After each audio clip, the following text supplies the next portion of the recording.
तो यार मुझे भी लगता था कि एक चाय की थड़ी को लगाने में 25 से 30 हजार रुपए का खर्चा आ जाता है, तो $100 मतलब 8,000 रुपए में तो क्या बिजनेस किया जा सकता होगा। लेकिन फिर मैंने एक दिन रैंडमली ये बुक उठाकर पढ़ ली, द $100 स्टार्टअप, और इस बुक ने लिटरली मेरे दिमाग के तार खोल दिए। पहले 8,000 में बिजनेस करना जो मुझे असंभव लगता था, अब मुझे संभव लगने लगा, क्योंकि बिजनेस करने के लिए एक बड़े इन्वेस्टमेंट की नहीं, बड़े जिगरे की जरूरत होती है। और ये वीडियो कोई साधारण वीडियो नहीं, ये आपके लिए एक बिजनेस ट्रेनिंग होने वाला है, क्योंकि मैं इसमें एग्जैक्ट तरीका शेयर करूंगा। 1 page business plan, 1 page promotion plan, 7 steps of marketing, और किसी भी प्रोडक्ट को लॉन्च करने से पहले क्या चेकलिस्ट डन करना है। और वीडियो देखते रहिए, आपको सारा ज्ञान मिलने वाला है जिसका लोग 40-50 हजार का कोर्स बनाकर बेचते हैं।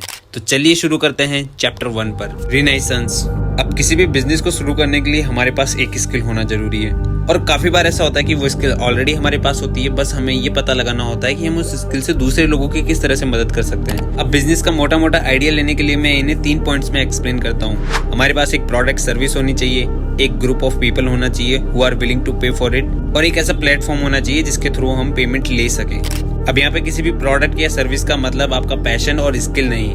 अब वीडियो को पॉज करके सोचे और कमेंट में बताएं कि आपको क्या लगता है कि प्रोडक्ट और सर्विस क्या होती है। 3, 2, 1। अब कोई भी अच्छा प्रोडक्ट और सर्विस वही होता है जो लोगों को यूजफुल लगे, उनका टाइम बचाए, उनका काम आसान करे, या उनके बिजनेस में मनी ला के दे, या उनकी हेल्थ अच्छी करे, या उनका रिलेशनशिप बेटर करे। अब प्रोडक्ट और सर्विस के बारे में तुमने जान लिया, अब उनको बेचने की कला के बारे में सीखते हैं। तो आइए जंप करते हैं चैप्टर नंबर 2 में, गिव देम द फिश।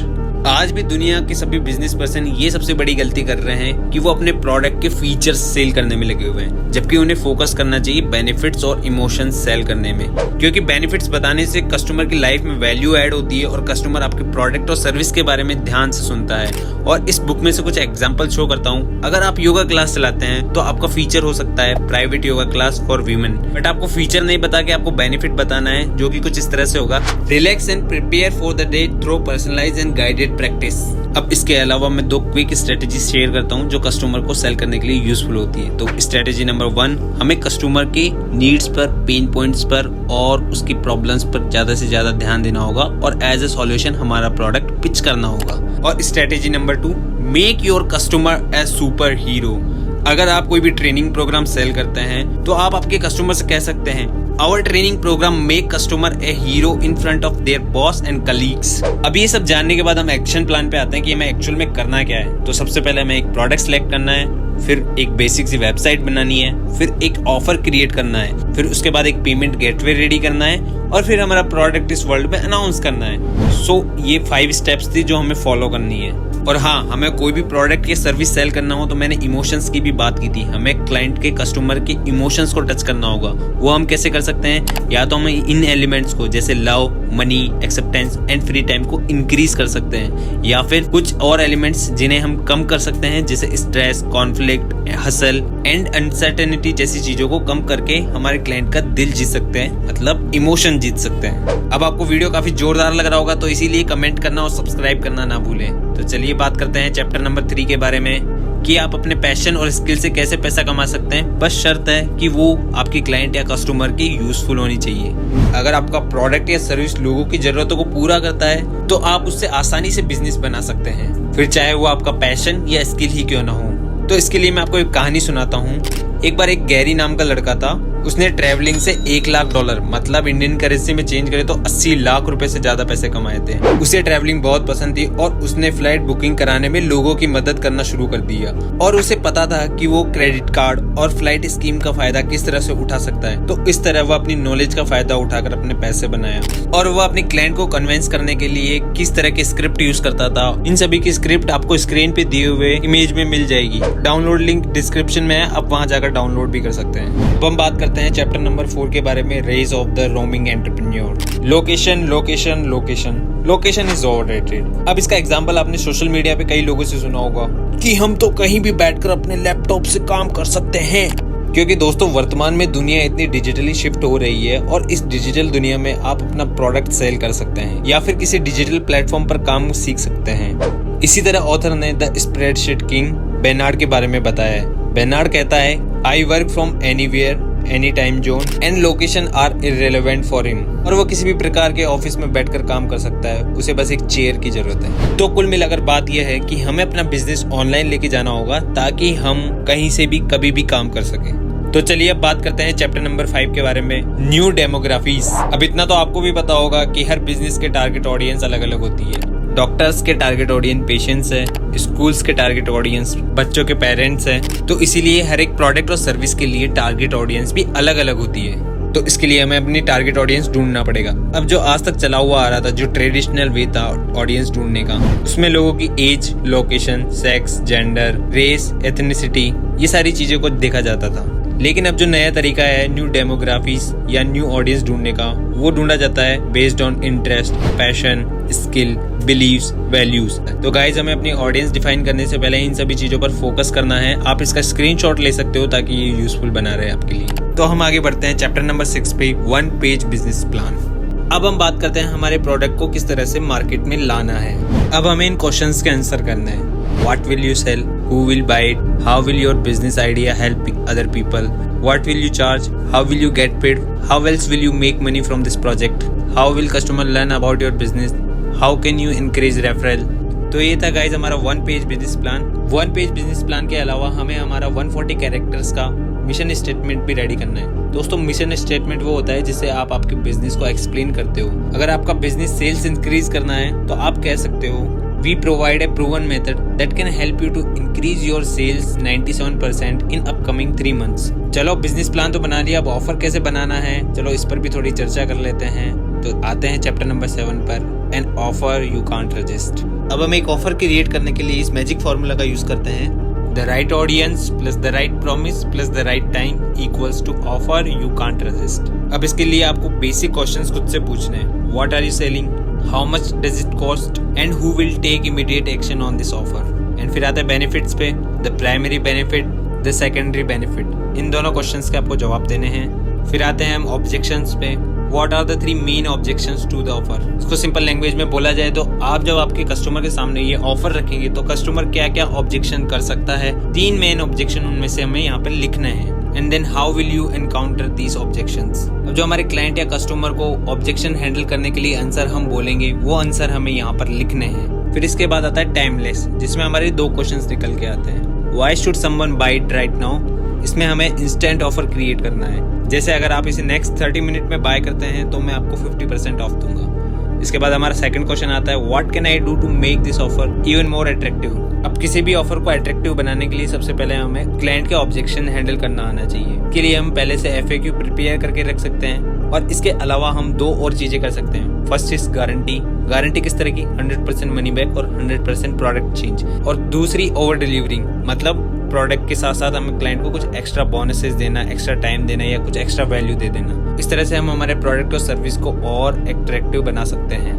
तो चलिए इसी के साथ हम आगे बढ़ते हैं चैप्टर नंबर 8 पर, द लॉन्च। क्या आपने सोचा है कि किसी भी बिजनेस या प्रोडक्ट के लॉन्च को इतने धूमधाम से क्यों बनाया जाता है, इतने ऑफर क्यों निकाले जाते हैं, इतने लोगों को ईमेल क्यों भेजा जाता है, इतने लोगों को इनवाइट क्यों किया जाता है, इतना पैसा क्यों खर्च किया जाता है। क्या आपको लगता है कि बिजनेस ज्यादा से ज्यादा सेल्स करने के लिए ये सब करता है? मैं भी पहले यही सोचता था, लेकिन जब मैंने इस किताब को पढ़ा तो मुझे पता लगा it's not only about the sales, it also build relation between prospect and increase your influence with them. इसीलिए आपसे कभी प्रोडक्ट लॉन्च में गलती ना हो जाए तो आप प्रोडक्ट लॉन्च की 39 चेकलिस्ट को जरूर से देखें, और इसमें एग्जैक्टली आपको पता लगेगा कि प्रोडक्ट लॉन्च से पहले किन किन एलिमेंट्स का ध्यान रखना पड़ता है, क्या क्या काम हमें करने चाहिए। जैसे हमें प्रोडक्ट लॉन्च से 1 दिन पहले हमें पूरे प्रोसेस की टेस्टिंग करनी चाहिए, हमारी वेबसाइट की स्पीड ठीक हो, हमारे पेमेंट गेटवे अगर फेल हो जाता है तो न्यू पेमेंट गेटवे के लिए क्या करें, अगर हमारे पास स्टॉक खत्म हो जाता है तो हम कस्टमर को क्या ऑफर दे सकते हैं। इस तरह से सारी चेकलिस्ट हमें रेडी करके रखनी चाहिए। प्रोडक्ट लॉन्च के बाद भी एडवर्टाइजमेंट करना तो बाकी रहता है, तो एडवर्टाइजमेंट करने के लिए हम चलते हैं चैप्टर नंबर 9 पर, hustling. Advertisement is like snacks, only losers will pay for it. अब ऑफलाइन और ऑनलाइन मार्केटिंग के बारे में तो आपने अच्छे से सुना होगा, और इस वीडियो पर आने से पहले भी आप पता नहीं कितने एड से होकर गुजर के आए होंगे। हमें ये जानना जरूरी नहीं कि हमें किस प्रकार एडवर्टाइजमेंट करना है, हमें ये जानना जरूरी है कि हमें कब कब एडवर्टाइजमेंट करना है, हमें डेली बेसिस पर, वीकली बेसिस पर और मंथली बेसिस पर किस प्रकार एडवर्टाइजमेंट करना है। चलिए बात करते हैं। तो डेली बेसिस पर हमें डेली सोशल मीडिया पर रेगुलर पोस्ट करना है और हमारे व्हाट्सएप पर स्टेटस लगाना है। वीकली बेसिस पर हमें हमारे क्लाइंट्स के साथ रेगुलर कम्युनिकेशन करना है और मंथली बेसिस पर एग्जिस्टिंग क्लाइंट के साथ कनेक्ट करना है, उनसे टेस्टिमोनियल मांगना है और इसके अलावा उन्हें हमारी कंपनी में आने वाले न्यू इवेंट्स और लॉन्च के बारे में इंट्रोड्यूस करना है, जिससे उन्हें थोड़ा स्पेशल फील हो और वो खुश महसूस करें। और इन सभी के अलावा भी हमें क्लाइंट्स को रेगुलर बेसिस पर ईमेल्स, एसएमएस और व्हाट्सएप मैसेज करते रहना है, जिससे उनके माइंड में रिकॉल वैल्यू जनरेट हो। तो चलिए अब चलते हैं चैप्टर नंबर 10 पर, शो मी द मनी। जब $100 स्टार्टअप बुक के ऑथर ने 1500 से अधिक स्टार्टअप का सर्वे किया तो ऑथर को पता लगा कि एक स्टार्टअप की एवरेज कॉस्ट $610 आती है। लेकिन फिर इस बुक का नाम $100 स्टार्टअप क्यों रखा गया है? क्योंकि ये कॉस्ट एवरेज है, जबकि मेजोरिटी ऑफ स्टार्टअप मतलब 36% स्टार्टअप की इनिशियल कॉस्ट $100 से कम होती है। जब आप एक बार प्रॉफिटेबल बिजनेस बना लेते हो तो उसके बाद आप फंड रेज कर सकते हो। फंड रेज करने के लिए आप अपनी family, relatives, boss, angel investor और लोन भी ले सकते हो।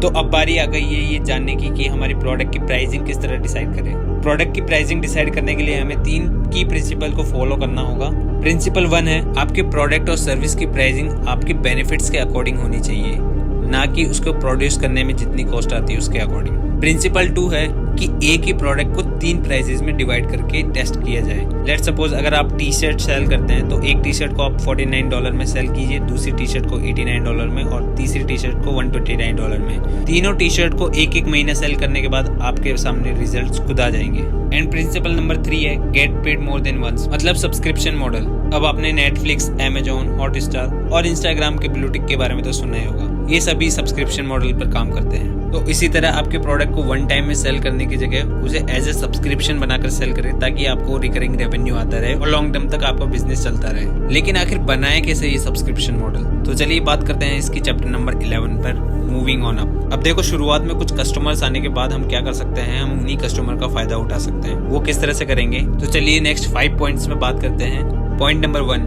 Create a hall of fame. अब आप आपके क्लाइंट्स का एक ग्रुप बना सकते हैं या आपकी वेबसाइट पर एक पेज बना सकते हैं जिसपे आपके क्लाइंट्स के टेस्टिमोनियल रहेंगे, उसे आप हॉल ऑफ फेम के नाम से जानेंगे।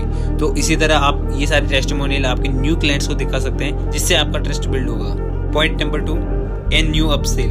अब आपके जो एग्जिस्टिंग क्लाइंट है उनको आप जाके एक न्यू प्रोडक्ट पिच कर सकते हो और एक न्यू सर्विस उनको दे सकते हो, क्योंकि एक पुराने क्लाइंट को बेचना 7 गुना सस्ता पड़ता है एक नई क्लाइंट लाने से।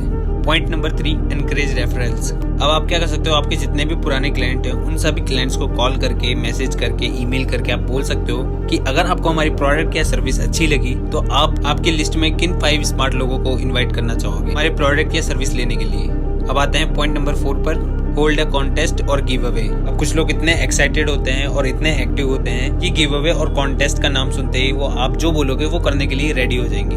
अब आते हैं पॉइंट नंबर 5 पर, introduce the most powerful guarantee you can think. हमें एक इतनी पावरफुल गारंटी, इतनी पावरफुल ऑफर क्रिएट करना है कि मार्केट में कोई इसको रजिस्ट नहीं कर पाए। ऐसा ऑफर क्रिएट करने से कस्टमर ओनली एंड ओनली आपके पास से परचेस करेगा, क्योंकि आप जो ऑफर दे रहे हैं वो ऑफर मार्केट में कोई और नहीं दे रहा। तो देखा, चैनल को सब्सक्राइब करना ना भूले। और चलते हैं नेक्स्ट चैप्टर पर, chapter number 12, how to franchise yourself. तो जब भी हम किसी पार्टनर के साथ बिजनेस करें तो हमें ये पता होना चाहिए कि हमारा कितना % शेयर रहेंगे, और इसके अलावा इन 5 पार्टनरशिप क्वेश्चंस के हमारे पास आंसर्स होने चाहिए। What are the responsibilities of each partner? What kind of information is shared between partners? How will the project be jointly marketed? How long will our agreement be in place? How often will we touch base to discuss the partnership? और इसके अलावा आप 1 page agreement भी कर सकते हो, जिसमें ये 7 पॉइंट इंक्लूड होने ही चाहिए। Partners, revenue sharing, life of revenue sharing agreement, publication and sale, customer support, marketing and timeline.